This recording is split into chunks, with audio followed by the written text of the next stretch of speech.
I'm Shavonne Herrera. I'll be 29 on Tuesday. I work for Bariza Ironworks, but I am a member of Local 33. I've been there for almost 2 years, but I do bounce around being in the union hall from contractor to contractor, which is cool. Before Arc and Flame, I was doing maybe 25 hours of serving tables a week, 25, 30 hours with that.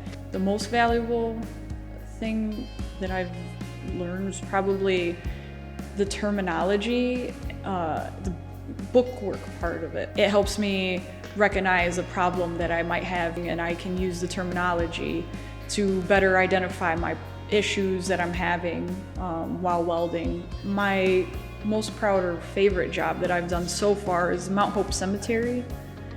We had to keep the U of R kids out of walking through the cemetery and desecrating the graves.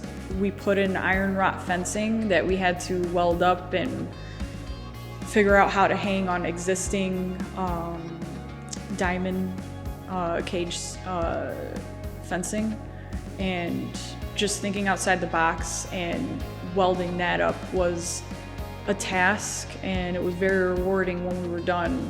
I would like to boom out, which means I can work in different states and locals all over the US and Canada.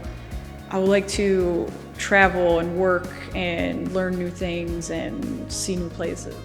This course is worth it to make a future for yourself. I think that the trades can be a good outlet to find a place for you to move forward and build a life and a career and get the things that you want in this life. And